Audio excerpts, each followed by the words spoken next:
김용현 전 장관이 이렇게 말했죠. 계엄 당일 선포된 포고령은 자신이 초안을 썼다 이렇게 인정을 했습니다. 그러면서 대통령이 삭제를 지시하라고 한 게 하나 있었다 이렇게 밝혔습니다. 들어보시죠. 대통령이 문구 등을 수정한 것 이외에 실제 내용을 수정한 것은 단 하나입니다.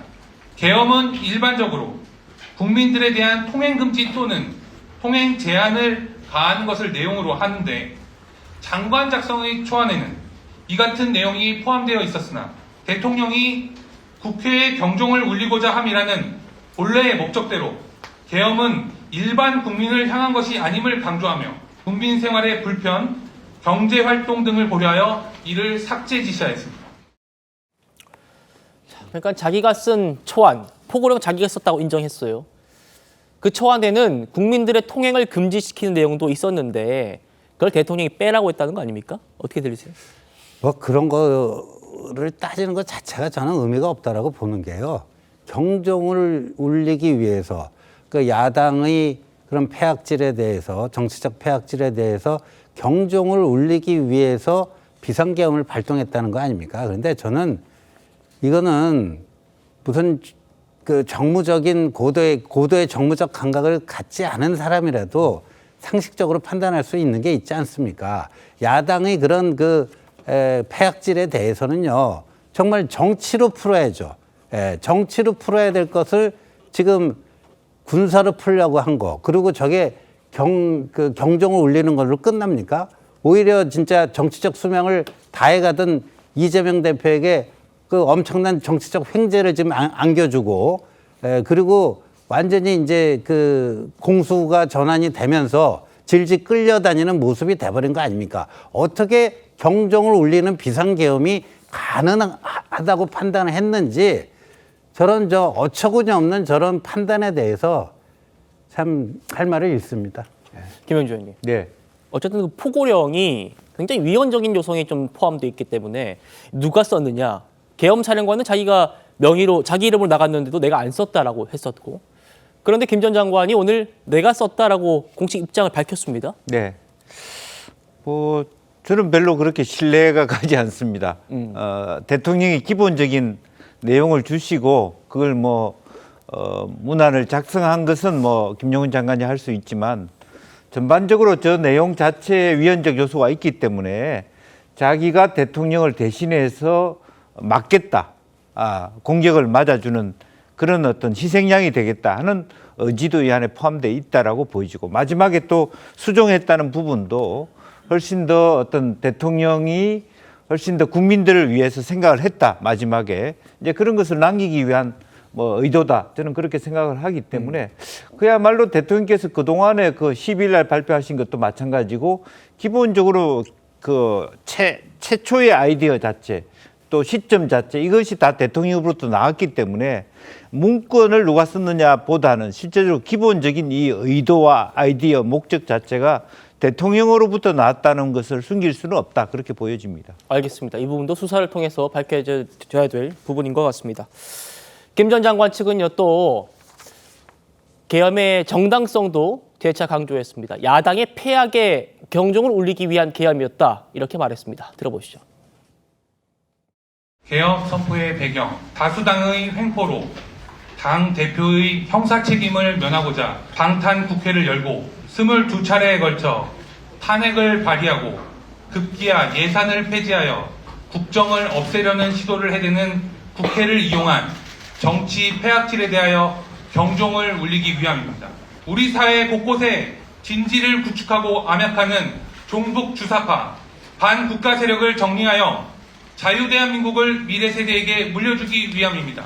반국가 세력은 사회 각층에 암약하며 여론을 조작하고 전국 불안을 선동하며 국가 전복을 획책하고 있습니다.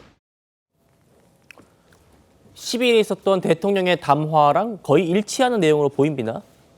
네, 그렇습니다. 아무래도 오늘은 김용현 전 장관이 실질적으로 계엄, 비상계엄에 대해서 대통령에게 왜 건의를 하게 됐는지 어떤 배경을 좀 설명하면서 사실상 대통령의 대국민 담화 내용하고 비슷하게 야당 민주당의 무차별적인 이런 탄핵 공세, 입법 공세, 국정마비 또 예산이라든지 이런 어떤 일방적인 어떤 독주 이것을 이제 경종을 올리기 위해서 했다. 뭐 이런 어떤 이야기를 이제 전반적으로 했는데 이것에 대한 어떤 평가는 오롯이 이제 앞으로 어떤 여러 가지 어떤 수사라든지 결국은 탄핵에서 결국 이제 드러날 건데 결국은 오늘의 가장 핵심은 이 그동안 했던 포고령이 누가 했느냐 했던 핵심에 대해서 이제 본인이 했다. 그리고 대통령은 최대한 소프트 랜딩할 수 있도록 어떤 그 국민의 어떤 불편함을 최소화시키라는 그런 어떤 의사가 있었다는 것을 일단 김영민 장관 입장에서 변호사를 통해서 발표를 한 것 같습니다. 예. 김 전 장관 측은요, 선관위에 계엄군을 투입한 이유에 대해서도 오늘 설명을 했습니다. 들어보시죠. 이번 수사에서 수사기관과 법원은 수차례의 고발 사건, 선거 무효 소송 등을 통하여 부정선거 의혹은 해소된 것을 기정사실화하고 있습니다. 그런데 대한민국의 그 누구도 중앙선거관리위원회 서버의 실무를 수사, 조사, 검증한 예는 없습니다. 소송이나 수사로 더 이상 이 문제가 해결되지 않는다면 특별한 조치를 통하여 이를 확인하여야 하는 것은 대통령의 책무라 할 것입니다. 신 의원님, 네. 부정선거 의혹 이거는 이미 경찰에서 무혐의로 판단해서 종결했고 또 국정원도 최근에 국회에 근거를 발견하지 못했다고 보고한 걸로 전해지고 있는데 김 전 장관 측은 부정선거 의혹이 아직 해소가 안 됐다는 입장이네요. 그 대통령 그 10일 담화에서도요, 그 부분이 좀 헷갈리고 있는데, 그러니까 이제 외부 공격으로부터, 외부 해킹으로부터 뚫릴 정도로 방화벽이 그 굉장히 취약했다. 그건 사실이고, 국정원의 보안 점검 결과 그게 드러나서 그걸 이제 보완하는 조치를 취한 건데, 부정선거라 하면요, 우리가 이제 수개표, 이게 투개표 과정에서의 뭐가 부정이 있어야 되는데, 해킹으로 뚫린 거를 바로 그쪽으로 직결을 시켜버렸어요. 그리고 설령 그런 의혹이 있으면요, 이 의혹을 그러면 비상계엄을 통해서 군인들이 그거를 규명을 해야 됩니까? 예, 이게 수사를 통해서 해야죠. 근데 대통령 논리가 굉장히 취약한 게 선관위가 헌법기관이라면서 모든 수사를 거부하고 모두 한다 그랬는데 안 그렇습니다. 예. 과거에는요, 윤석열 대통령이 검사 시절에는요, 대법원도 압수수색했습니다. 대법원이 셉니까? 중앙선관위가 셉니까? 그러니까 그런 문제가 있었다면은 정당한 수사를 통해서 해야지 왜 이걸 비상계엄으로 해결하려고 그럽니까? 이게 합리화될 수가 없고요.